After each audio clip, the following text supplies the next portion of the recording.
c'est toi qui introduis. Mais là, voilà. Bonjour Myriam. Bonjour Laurence, bonjour à tous et toutes. On ne l'a pas dit pour Audrey, mais en fait, vous n'êtes pas loin l'une de l'autre, hein, plutôt dans l'est de la France, c'est ça? Je suis nulle en géographie, mais je ne me trompe pas. Tout à fait, ouais, toutes les deux en Alsace. Le son n'est pas terrible. Si elle peut se rapprocher de… Alors, ton son n'est pas… Si tu peux juste te rapprocher… Je me rapproche. Oui, génial, il y a une nette différence. Un grand merci d'ouvrir cet après-midi, Myriam. Je vais dire quelques mots pour te présenter. Moi, je suis ravie, comme tous les autres intervenants et intervenantes, bien sûr, tu as accepté de participer. On se connaît depuis pas très longtemps, depuis quelques années par livre interposé, mais aussi par Facebook, et comme quoi les réseaux sociaux créent de belles rencontres. On crée de belles rencontres et nous t'avons invité avec Ivan à une des webconférences que nous organisons par ailleurs et nous en étions ravis. Vous allez découvrir Myriam, ce qui est Myriam, c'est un mélange de force et de légèreté, de force et d'invitation au sensible. Et on se dit waouh. Et Myriam parle de son sujet avec une stature, une présence. Et c'est cette présence qui nous invite à l'ouverture. Et pour cela, j'ai eu l'occasion de te le dire, Myriam, et je ne te vois pas, tu vois, je te le dis en aveugle parce que je ne vois que la caméra. Qui m'impressionne et pour lequel j'ai beaucoup de gratitude parce que ça fait du bien d'entendre parler de ces sujets-là, de la manière dont tu en parles. Quelques mots sur toi. Tu as validé, tu es docteur en littérature française et tu as enseigné les lettres pendant 20 ans. Ça, c'est ta formation de base. Entre 2011 et 2019, tu as rédigé des critiques littéraires et puis tu es devenu responsable du domaine jeunesse et BD pour une revue en ligne indépendante qui s'appelait La Cause littéraire. Tu as continué ton chemin de vie et à un moment donné, tu as fait un choix différent. Tu as quitté l'enseignement classique en tant que tel, pour autant tu restes enseignante. Et tu dis aujourd'hui que tu es chercheuse indépendante sur la conscience et ses perceptions et enseignante intuitive.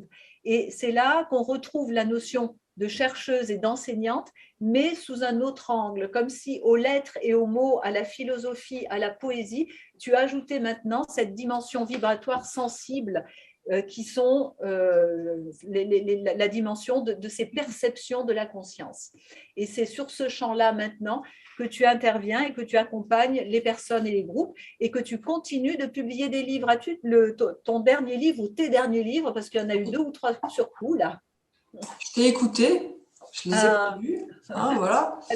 Alors, ça, c'est les perceptions. Voilà, les perceptions intuitives chez les enfants et les adolescents. Celui-là est de 2021, l'ANOR. Et tout de suite après, tu as publié les enfants fantastiques. Voilà, donc ça, c'est un ouvrage qui s'adresse aux pré-ados et aux ados, avec un petit roman, puis un guide pour les accompagner par rapport à leur perception.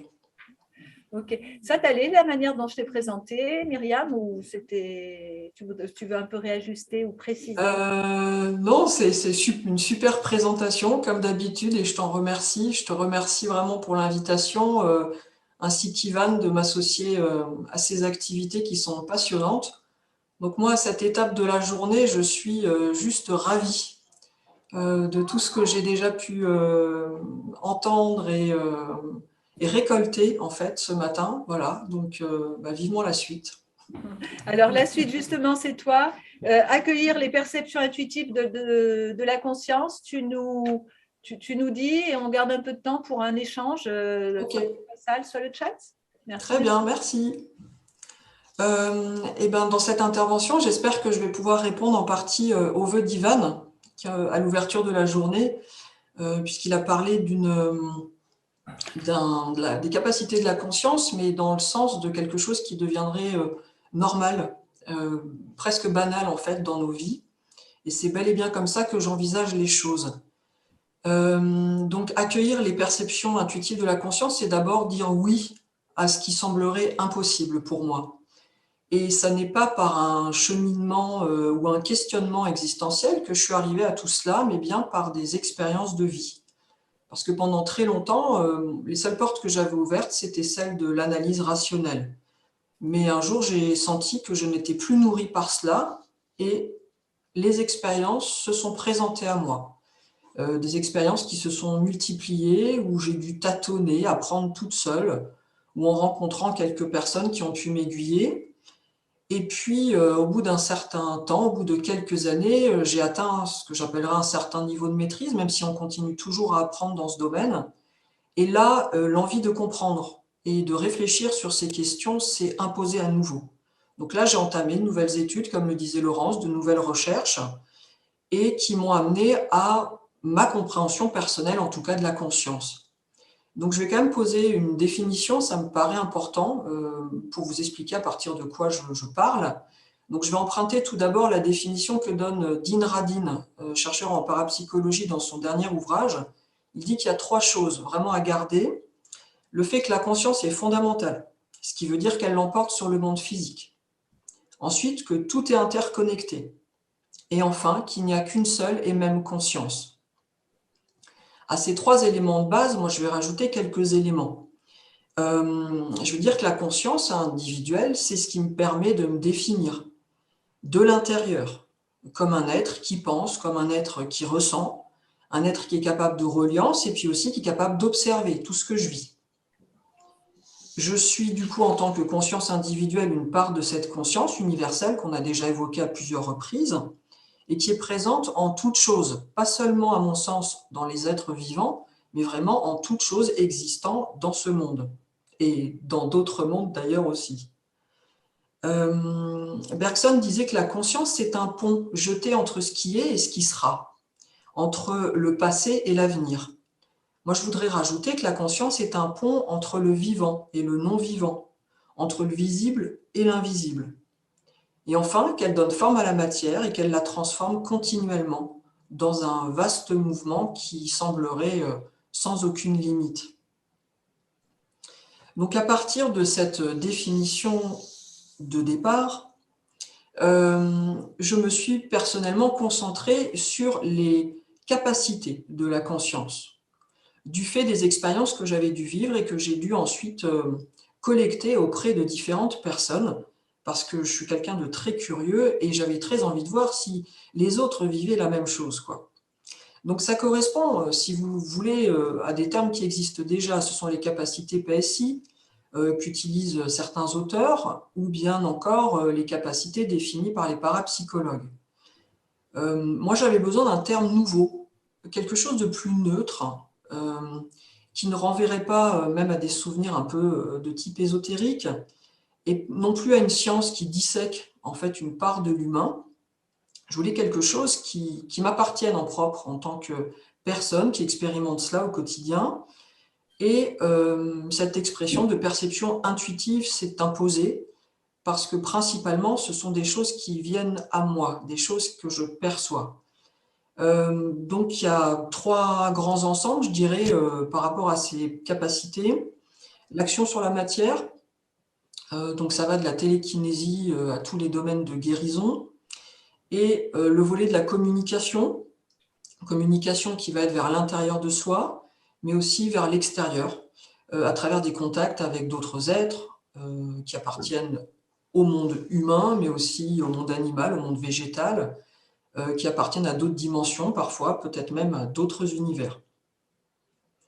Et enfin, il y a la perception d'événements qui sont au-delà de notre espace à nous, temporel, et qui permettent du coup d'aller vers le futur et peut-être aussi d'aller vers le passé.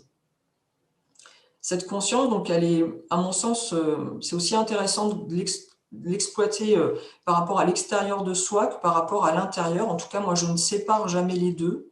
Je pense que les deux ont besoin d'être associés pour donner un ensemble cohérent.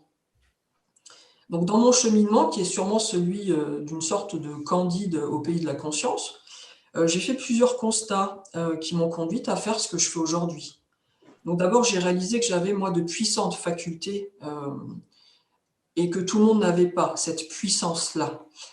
Ça n'a pas été évident à accepter parce que la société définit cela, alors soit comme quelqu'un qui a simplement beaucoup d'imagination, soit vraiment comme quelqu'un de complètement fou. Mais il se trouve qu'en vivant ces expériences, j'étais toujours quelqu'un de tout à fait rationnel et que je n'inquiétais absolument pas mon entourage. Donc, je me suis dit, on peut continuer comme cela. Et ensuite, j'ai rencontré d'autres personnes qu'on dit douées, qui avaient aussi des facultés très puissantes, et c'était des personnes tout aussi rationnelles que moi. Donc, rassurée à partir de là, j'ai commencé à interroger monsieur et madame tout le monde, mon entourage et puis les personnes que je rencontrais au fur et à mesure de mes expériences de vie. Et parmi ces personnes, la plupart avaient au moins une expérience que je définirais moi comme des perceptions intuitives de la conscience, qu'elles ne définissaient pas du tout comme ça et qu'elles n'interrogeaient finalement peut-être pas plus que cela. Et à partir de là, l'hypothèse s'est imposée qu'en réalité, ça n'était pas des capacités disponibles simplement pour certaines personnes, mais bien le fait de la majorité des êtres humains. J'ai croisé ensuite cette hypothèse avec celle d'autres chercheurs. Il y a des gens qui avaient déjà travaillé de longues années là-dessus et ils allaient dans cette même optique. Et ça m'a conforté à poursuivre dans cet axe de recherche. Les choses se sont vraiment confirmées lorsque j'ai été amenée à rencontrer des enfants et des adolescents qui vivaient des expériences de ce type-là. Et dans leur famille, en général, c'était la panique complète parce que les parents s'affolaient, ils ne savaient pas du tout comment répondre à cela. Et il a fallu aider tout ce petit monde à accepter la réalité telle qu'elle était et puis à trouver des façons de vivre avec elle.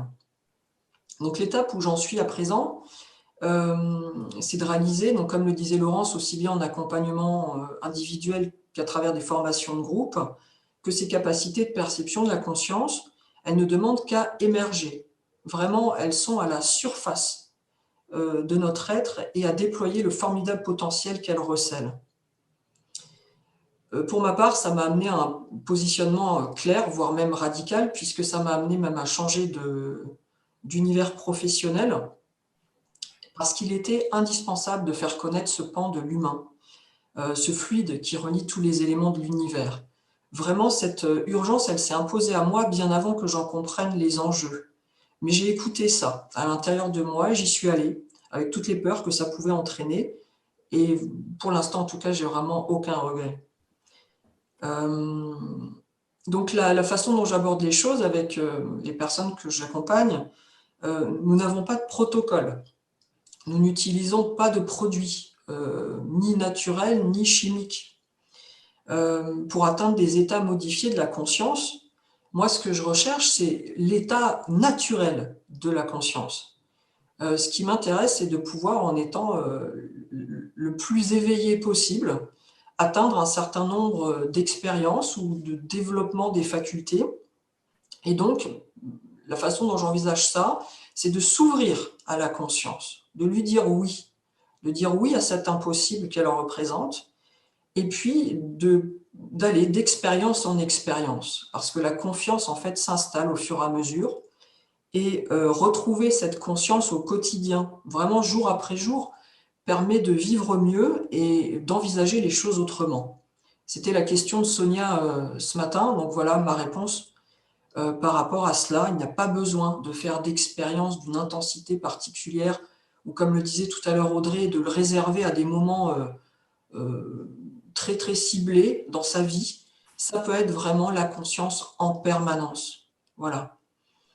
Donc accepter ces perceptions, ça amène des changements importants. Et c'est pour ça que ça nous relie à cette question que nous abordons aujourd'hui, la conscience et la citoyenneté. Parce que mon parcours, comme ceux d'autres personnes que j'ai pu observer, explique que le fait de s'emparer de ces perceptions amène vraiment un changement de regard et de ressenti par rapport au monde qui nous entoure, ainsi qu'au monde intérieur, et cela entraîne une mise en action nouvelle dans la société. Donc la première chose à relever, c'est la mise en lien avec les autres et la nature. Donc la reliance, à mon sens, devrait devenir le fondement d'une nouvelle politique.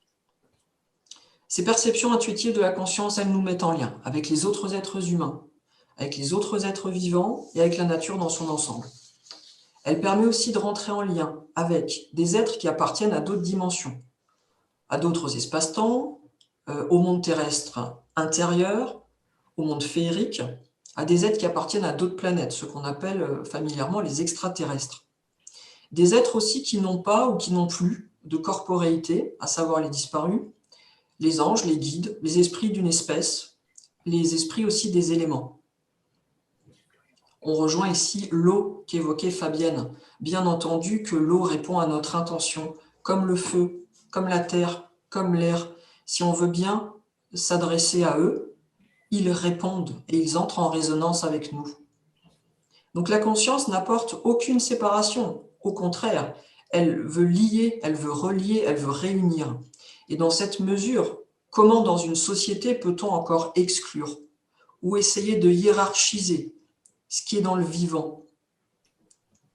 Accepter ces perceptions et accepter cette reliance, ça veut dire accepter que chaque être va être à sa place et qu'il mérite le respect de ce qu'il est et de ses besoins fondamentaux. Donc là, moi, j'appelle une déclaration des droits des êtres dans leur ensemble qu'on pourrait utiliser pour respecter des fondamentaux à vivre en société, mais qui ne concerneraient pas seulement les humains. L'autre pan, c'est la mise en lien avec soi, mais du coup avec le tout également. J'appelle cela le pouvoir du dedans, en reprenant une expression de l'activiste Starhawk. Donc, par le biais de la méditation ou par d'autres modes d'accès, la conscience permet d'explorer les mondes intérieurs qui nous constituent. Donc, il y a les sensations, les émotions que transmet notre corps, nos pensées. Et tout ça, ça nous permet d'être attentifs à nous-mêmes, de développer notre présence. On ne peut pas, dans cette mesure, fonctionner comme un robot de façon automatique, parce qu'en étant une conscience en permanence en lien avec ce que je ressens, ce que je pense, ce que je capte autour de moi, je suis forcément ici et maintenant et relié à ce que je suis. Donc retrouver ces perceptions, c'est aussi retrouver ce que j'appelle la boussole intérieure, c'est-à-dire cette capacité à pouvoir dire oui ou non à ce qui se présente. Cette boussole intérieure, c'est véritablement retrouver son propre pouvoir, ne plus attendre de réponse de l'extérieur. C'est être à nouveau en responsabilité complète de sa propre vie et de ce qui est dans le monde. C'est reprendre possession de soi, reprendre connaissance de soi, comme le disait Bergson. Cette boussole intérieure permet de reprendre donc le pouvoir du dedans, qui est le contraire du pouvoir sur. Tu évoquais cela tout à l'heure, Laurence. Et c'est un réel engagement avec soi-même pour pouvoir faire ses propres choix et pas des choix dictés. Donc là, on est en lien direct avec notre actualité sociétale. Activer sa boussole intérieure, c'est prendre la responsabilité de sa vie et retrouver son libre arbitre. Donc l'écouter, elle, plutôt que d'écouter des discours extérieurs. Écouter même les discours d'une majorité, c'est vraiment un acte citoyen. C'est un acte qui me semble indispensable pour pouvoir fonctionner. L'autre avantage à ce nouveau lien, c'est de retrouver une nouvelle collaboration avec le mental.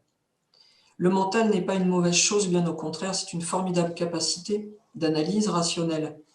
Il a simplement besoin de retrouver sa place et de ne pas être simplement le répétiteur des peurs qui sont dictées par l'extérieur. Donc la boussole intérieure, elle peut permettre ça, redonner également son pouvoir au mental et lui permettre d'être à notre service et pas de nous emmener plus loin, vers l'ombre. Je vais vous citer quelques applications concrètes de ces perceptions de la conscience vers une société peut-être idéale, conduite par ce gouvernement éveillé que nous a annoncé Sonia. Moi, j'y crois à fond. Donc, ces perceptions intuitives, elles sont employées déjà depuis bon nombre d'années. Simplement, en général, c'est dans des domaines qui sont assez peu mis en avant. Donc ça a été documenté dans différents ouvrages ou documentaires. Dans le cadre d'enquêtes policières ou dans des programmes militaires, on a utilisé les capacités de clairvoyance et de vision à distance de certaines personnes. Ça a fait ses preuves. Il y a également des historiens et des archéologues qui comptent sur des personnes douées de ces capacités pour les aider à retrouver des sites perdus. Un vaste champ d'application est celui de la guérison. Donc il y a bien sûr toutes les personnes qui guérissent par magnétisme ou différentes thérapies énergétiques. J'englobe également là-dedans tout ce qui pourrait être les pratiques chamaniques. Mais il y a également une faculté dont on parle assez peu parce que les gens qui en sont doués, en général, ne savent pas trop comment vivre bien avec cela puisque la société ne le valorise pas. Ce sont les personnes capables de détecter une pathologie. J'en ai deux exemples récents. Une personne qui détecte des pathologies de certaines personnes en rêve l'autre qui les détecte simplement en touchant la personne. Ces pathologies ont été avérées par les équipes médicales dans un deuxième temps. Donc c'est une faculté tout à fait utilisable pour seconder la médecine allopathique. Les témoignages de Amy, les contacts spontanés ou volontaires avec les disparus vont pouvoir permettre de s'engager dans une révolution complète concernant notre façon d'envisager la vie et la mort. Voir la conscience comme n'ayant pas de limite, ni dans l'espace, ni dans le temps, accepter qu'elle s'incarne et qu'elle recommence des cycles nouveaux, ça va permettre de vivre sans peur. Par rapport à la perte des êtres chers, ça va permettre de vivre également sans avoir peur de sa propre mort. Donc là, il y a de quoi bousculer pas mal de domaines dans notre société et de permettre d'envisager autrement, notamment, je pense, la politique de santé.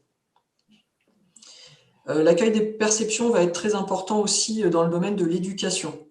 Tout d'abord en confirmant la multiplicité des capacités disponibles, qu'on appelle pour l'instant les intelligences multiples, mais qui sont très très peu mises en œuvre en réalité dans la pratique, et en particulier pour les élèves les plus grands. Passé le lycée, c'est le règne pur de la raison. Donc là, il y aurait vraiment des pistes à creuser. Ça permettrait également de nouvelles perceptions de l'autre, développer l'empathie, des modes de collaboration nouveaux, et puis sûrement aussi d'éclairer autrement des choix d'études. Pour parvenir à cela, il faut bien sûr qu'au niveau des familles, le potentiel de la conscience soit préservé. Donc l'enfant entre 0 et 5 et 6 ans est au maximum de sa capacité de perception. Sa dimension psychique, spirituelle est vraiment grande ouverte et il a vraiment juste besoin d'être orienté et accompagné dans ce développement. Donc si les différents cercles de la société, famille, école, ne lui font pas barrage par rapport à cette dimension de lui, elle ne va pas se refermer. Et l'enfant pourra continuer à développer ses capacités et les mettre à son service et au service de la société par la suite. En tout cas, de plus en plus d'enfants amènent ces témoignages et amènent les adultes à s'interroger. Des jeunes gens ne souhaitent plus non plus cacher leurs perceptions, ils souhaitent les vivre au grand jour et ils vont participer au changement global de la conscience commune. Donc l'école, envisagée de cette façon-là, va pouvoir devenir un modèle pour d'autres univers, notamment celui de l'entreprise. L'autre élément qui me paraît vraiment très très important à envisager sous cet aspect-là, c'est celui du rapport à la nature, aussi bien à la nature sauvage que la nature avec laquelle nous collaborons.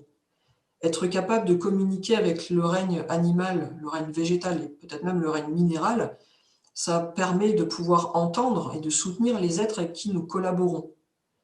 L'une des intervenantes tout à l'heure a signalé le végétarisme, par exemple. Respecter l'animal, c'est bien, mais respecter le végétal, c'est encore mieux. Ou faire les deux ensemble, c'est vraiment important. Parce que le fruit que vous allez cueillir, il mérite tout autant de respect que l'animal qui peut être tué pour notre consommation. C'est vraiment une nouvelle façon d'envisager les choses. Et des jardins assez magiques témoignent de ce qu'une communication et d'une bonne collaboration peut réaliser entre l'humain et le végétal. Pour ma part, qui n'est pas du tout la main verte, j'ai pu enfin faire un jardin à partir du moment où j'ai commencé à demander aux plantes ce dont elles avaient besoin. Et ça marche. Donc je me dis, ben voilà, si moi qui suis assez nul dans ce domaine, j'y arrive, qu'est-ce que ça donnerait avec des gens qui seraient vraiment doués? Et là aussi, on pourrait vraiment respecter les uns et les autres et nous envisager comme un ensemble, et pas seulement comme l'humain collaborant avec la nature. Donc tous ces domaines, enfin ces quelques domaines en tout cas que j'ai évoqués, ils sont interconnectés et les bénéfices des uns nourriront ceux des autres. C'est vraiment un cercle vertueux dans lequel on peut rentrer. Donc pour conclure, je dirais que les perceptions intuitives de la conscience, ça n'a rien du tout d'un objet de curiosité. C'est pas non plus un agréable passe-temps qu'on peut faire durant ces week-ends. Ça fait pleinement partie du bagage humain. Et il est temps, en fait, que nous devenions les êtres que nous sommes pleinement lorsque toutes nos capacités sont activées, lorsque la conscience et avec elle sûrement la magie redeviennent actives dans tous les domaines. Je vais citer encore mon ami Bergson qui parlait de l'évolution. Il disait « Les choses se passent comme si un immense courant de conscience où s'interpénétraient des virtualités de tout genre avait traversé la matière. pour l'entraîner à l'organisation et pour faire d'elle, quelle qu'en soit la nécessité même, un instrument de liberté. Donc aujourd'hui, je pense qu'il y a vraiment un nouvel et immense courant de conscience qui monte du plus profond de nous pour œuvrer à une nouvelle étape de notre évolution collective. Donc, Homo conscientus est sur le point d'apparaître et de créer une nouvelle forme de société humaine. Voilà, je vous remercie à tous et toutes de votre attention.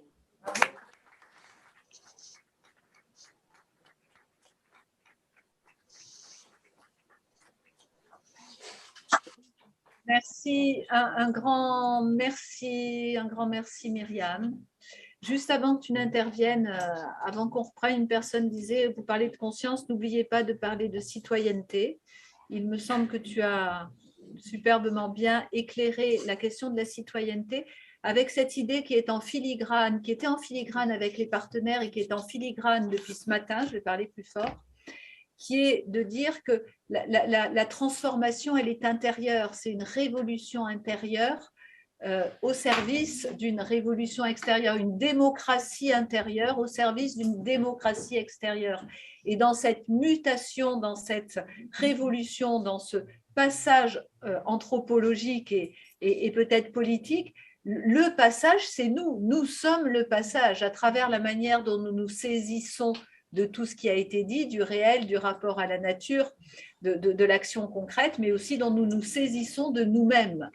Et à travers ce que tu dis, Myriam, il y a un plaidoyer, saisissons-nous de la conscience et de tout ce que nous dit la conscience. Tu nous invites vraiment à grandir à nous-mêmes et ces pistes de citoyenneté que tu ouvres sont conditionnées par le fait que nous nous serons saisis de nous-mêmes.